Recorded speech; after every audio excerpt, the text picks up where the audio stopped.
It's difficult to know where to begin this week. Still deep in Pride Month, this week we remembered with sadness the Mother Emanuel massacre 6 years ago, as well as Mildred Cottrell's passing last year. Today is Father's Day, as well as a blazing hot summer solstice, and the first annual national holiday of Juneteenth. So, this is a week populated with keen significance. But the last item that I mentioned is perhaps the weightiest. What to the American slave is your 4th of July? Frederick Douglass asked in 1852. Not much was his conclusion. White Americans celebrated their independence from an oppressive regime, but enslaved black people remained unfree, as Christine Ebla noticed in the Washington Post this week. Frederick Douglass's July 4th speech remains emblematic of the racial inequality that persists in America.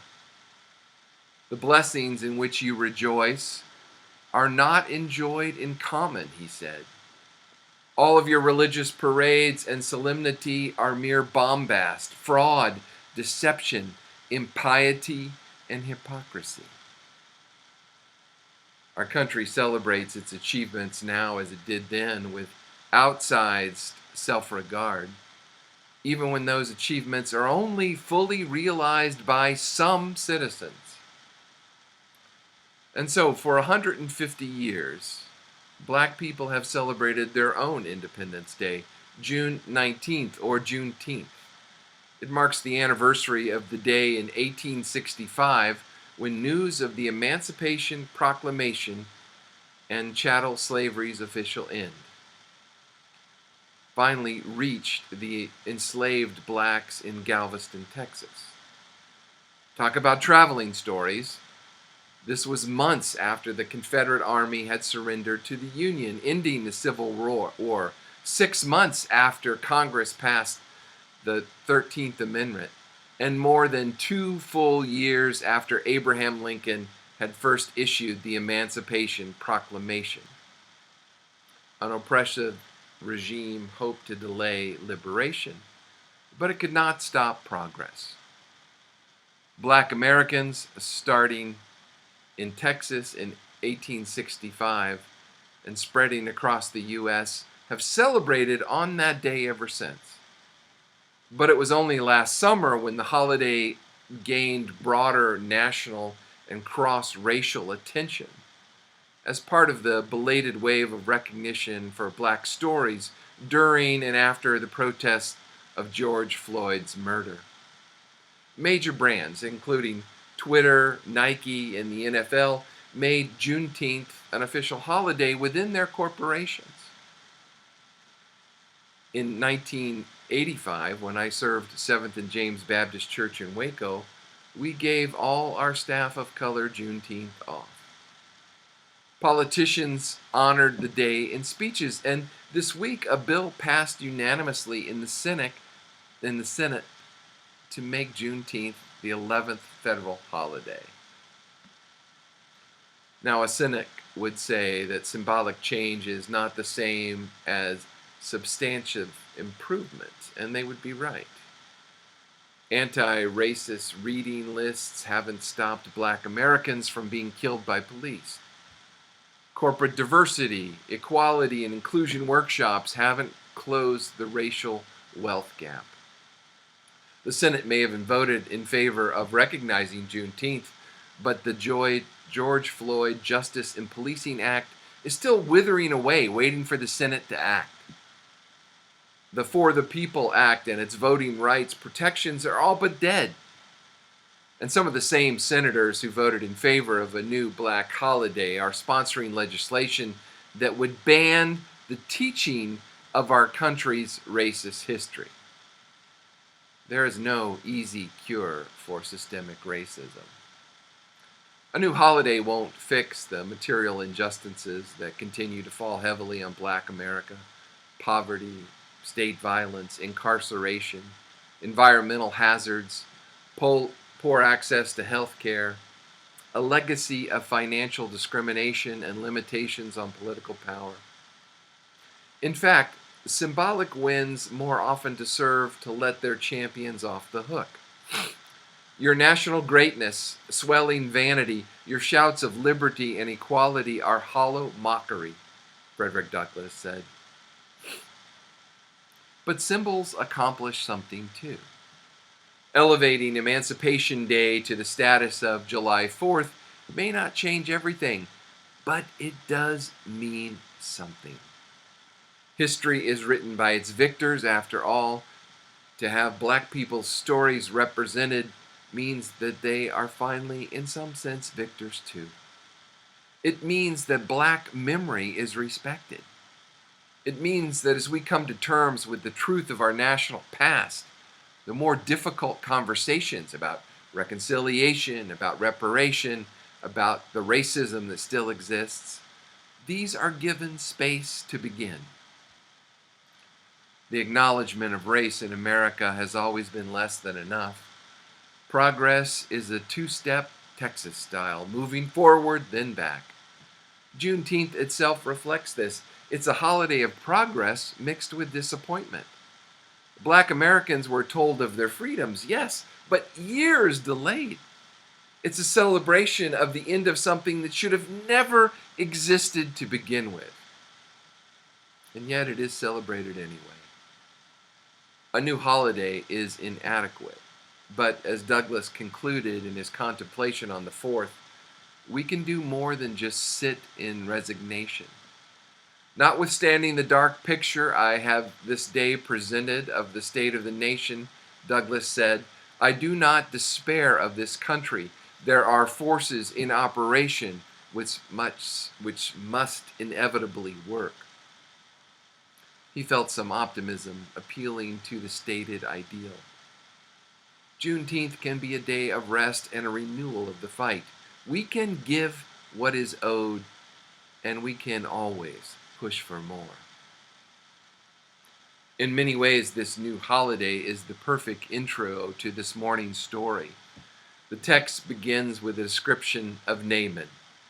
He is a great man, commander of his nation's army, a man of mighty valor and the king's right-hand man. Think our General Mark A. Milley, chairman of the Joint Chiefs of Staff. But we forget that Naaman did not represent Israel, but Syria, Israel's enemy. Moreover, the text says, by him Yahweh the Lord had given victory. Given victory to Syria. Syria, or as it was known, Aram, Israel's enemy. Naaman is the commander of the enemy's army. What if the text said today, Yahweh has given victory to Bashar al-Assad, president of Syria, or to Ali Khamenei, supreme leader of Iran? Why is the story focusing on Israel's enemy? Israel had become corrupt under King Ahab. Perhaps the message is that Naaman had a role in Syria's victory over Israel's corrupt King Ahab, recorded back in 1 Kings. God is using an enemy to chastise an unfaithful people and bring folks back to their spiritual senses. But it's still startling.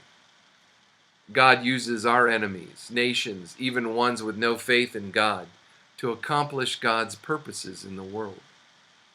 Just maybe God uses our personal enemies to make us better people.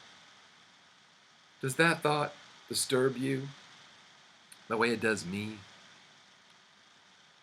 God is the God of all nations, not just our nation, of all history, not just my little corner of history. Naaman was a Syrian military hero, the king's right-hand man. But there is a complication. He has leprosy.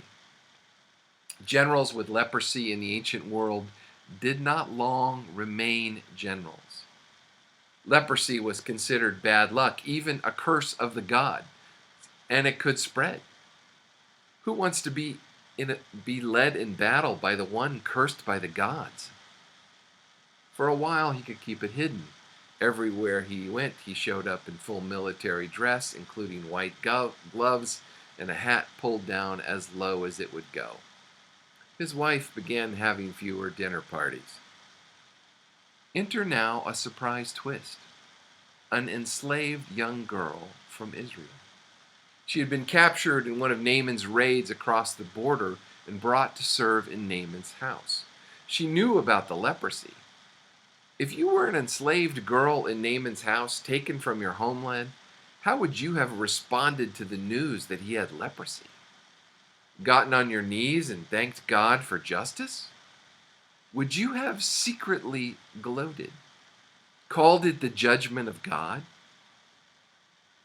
James Blay preached an excellent sermon centering on this girl a couple of years ago. To the contrary, she saw it as an opportunity for God's mercy. Where had she learned such compassion? Had her parents, her religion taught her that? Had she been to vacation Bible school and learned the song, God's love is not exclusive, God is there for everyone? This week I read about the Southern Baptist Convention, the SBC. College Park is not a Southern Baptist church, but we were born in that denomination. And as the SBC self-destructed, tearing themselves apart, God forgive me, but my very first deep down reaction was Schadenfreude, a secret glee over another's misfortune. Some dark part of me whispered, yes. But this enslaved Hebrew girl in this text knew more about God's love than I. The enslaved girl said to Naaman's wife, I wish my master could go to the prophet who is in Samaria. He could heal him. Sometimes one person can make a difference, even a young person like this enslaved girl. Naaman's wife told her husband, who took it as the last sliver of hope that he had. Naaman then told the king, who was thrilled and sent Naaman to the king of Israel with a royal letter and a camel's load of silver, gold, and fine clothing. When Ahab, the king of Israel, read the letter, he broke out in a cold sweat. The letter said, when this letter reaches you, know that I have sent my servant Naaman to you, that you may heal him of this disease. The king of Israel took this as a scary political threat, a ploy. The king of Israel is setting me up, he said. If I fail, he will use it as a pretext for another war. How often do we take things politically, interpreting all actions as political acts, as power plays, that everything must have an ulterior motive, some political motivation? But here he was completely wrong. The king missed the real issue, a man's need of healing and an opportunity for the mercy of God. He was too busy consulting his political advisors. Elisha, the prophet, however, heard of Naaman's leprosy, and he sent a message to the king. Why are you in such a tizzy? Send Naaman to me. I'll show him that there is a true prophet in Israel. So Naaman traveled with his horse and chariot to the entrance of Elisha's house. Are we there yet? Elisha heard him pull up, but he did not bother to go out to greet him. Instead, he just sent out his servant with this instruction: go and wash 7 times in the Jordan River, and you will be healed. Elisha's utter disregard of the social status of people who sought his help is surprising. He was not a political opportunist. Imagine being a famous person with a serious illness who goes to the Mayo Clinic to visit a renowned physician, the best in treating your disease. You get there, the doctor is nowhere to be seen. A janitor appears with a slip of paper that says, go to the fountain in the downtown park. Dip 7 times in it, and you will be healed. Naaman flew into a rage and wheeled to leave. He was not used to being dissed. The king had in his mind how it would all happen, the proper protocol for a healing. He imagined making the trip, the prophet coming out, bowing in respect, waving his arms, saying the holy words, and healing him. Then he would pay the prophet the silver, gold, and fine garments and leave. Naaman was a sick man, but like all of us, he wanted to diagnose his own illness, prescribe his own medicine, plan his own care. We all prefer to self-medicate. We can sympathize. It's bad enough to be sick, to be humiliated by our illness and our powerlessness over it. At least we ought to be able to choose how we want to get well. Naaman had it all worked out. His part, the prophet's part, God's part. But he got to Elisha's house. Elisha doesn't even come out to see him, but sends a servant with a weird, ridiculous message. Go and wash 7 times in the Jordan. Naaman was livid. At least he could come out to see me, he thought. And as far as dunking several times in the Jordan, that Jewish sewer, I'd soon as swim in a septic tank. Damascus has beautiful, clear rivers. I could have stayed at home and washed there. Dipped 7 times in the Jordan? No way. And he wheeled to leave. In his human pride, he resisted the Word of God as command. Sometimes the Word of God comes as comfort, sometimes as forgiveness, sometimes as the best news that we've ever heard. But sometimes it comes as command. Go, dip. And our healing, our wholeness depends on what we do. The command violates Naaman's sense of dignity, dipping in the Jordan, and confounds his rationality.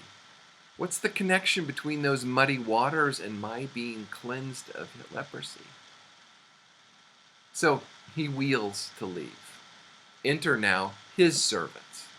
If the first hero of the Bible was the enslaved Hebrew girl, these other servants are the next heroes. God uses the lowly. They speak right to the point. Sir, if the prophet had told you to do something difficult, you would have done it. Now, why can't you just wash yourself as the prophet said and be cured? Smart servants, and extremely brave to speak the truth to their master, who had power over them and was not in a very good mood. They knew well, they know us well. We'll do something big and glorious, something heroic to match our estimate of ourselves, but we'll not do the little thing that can make a difference. We won't take the easy cure.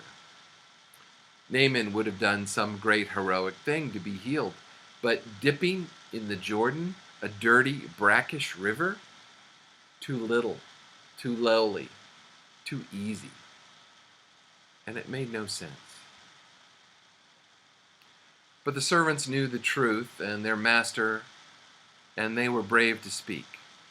Naaman saw the truth in their words. So following the word of the prophet, Naaman went down to the Jordan and dipped 7 times. And when he came up the 7th time, he saw that his flesh was restored like the flesh of a young boy. An amazing miracle he almost missed out on. One of the most famous stories in the Hebrew scripture. He was clean. Naaman returned with great thanksgiving and said to Elisha, "Now I know there is no God in all the earth except in Israel." And he offered the gifts he had brought as an expression of thanks. A second miracle. Minor. Elisha looked at the silver and gold and lavish clothes and said, "I will accept nothing." Naaman urged him to accept. Elisha again refused. The second miracle of the story is a minister refusing money. Elisha would have never made it as a tele-evangelist. Such behavior would have got him kicked out of the Professional Tele-Evangelist Association. Then Elisha finally blessed Naaman and said, "Go in peace." Some authentic religious leaders are unmotivated by money and fame. So, healing sometimes comes as a command. We hear the word and we do it. Often we don't hear and do it until we have to. But finally we are sick enough of our lives and ready to be healed, and we do it. Go to AA, find an NA meeting. You must change your life. Your behavior is harming yourself and those you love. If you do not change, you will die. One of my heroes is Rabbi Abraham Herschel of the Jewish Theological Seminary. He was a close friend to the American theologian Reinhold Niebuhr, and the two often held programs together. Once Niebuhr asked him why he still obeyed the Jewish dietary laws. Herschel replied, "My friend, I will give you a strange answer. I obey the Jewish dietary laws because I do not understand them." Here was this brilliant Jewish theologian saying that sometimes he obeyed not because he understood, but because he didn't. I think that the spiritual posture cuts across the grain of our society and our liberal Baptist stance. We tend to only obey that which we understand. But if that's the case, are we worshiping God, or are we worshiping our own understanding, which is not always reliable and is prone to follow other powerful interests and urges? I don't think that the commands of God will violate our rationality, but it may well transcend it. Sometimes we are called, says Herschel, not to a leap of thought, but a leap of action. We do more than we understand in order to understand what we do. Sometimes healing comes as a command. So Jesus came proclaiming the kingdom, forgiving sins, healing the sick, and offering these clear commands. We covered these in a series not long ago, but we tend to forget Jesus' commands of us. They include: consider the lilies, love your enemies, sell and give to the poor, don't judge, forgive as you are forgiven, go and sin no more, don't be anxious, enter by the narrow gate, seek first the kingdom, come to me, go and do likewise, stretch out your hand, rise and walk. And the last, so reminiscent of this story, go wash. It's a complete wonder to me that every Christian doesn't have these commands of Christ memorized. They are peculiar and they need some interpretation.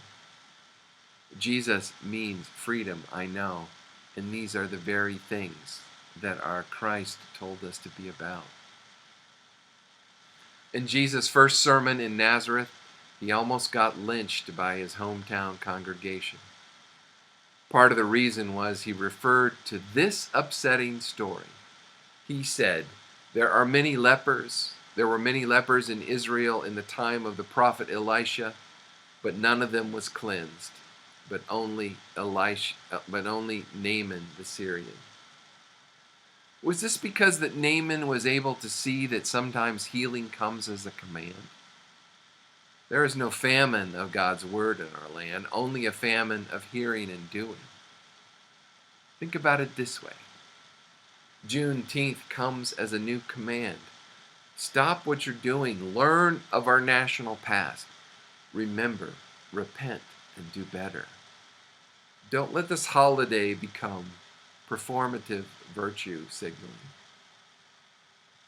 So on this first Juneteenth national holiday weekend, Praise be to the God of Israel, of Syria and Gaza, the God of the United States and Iran and North Korea.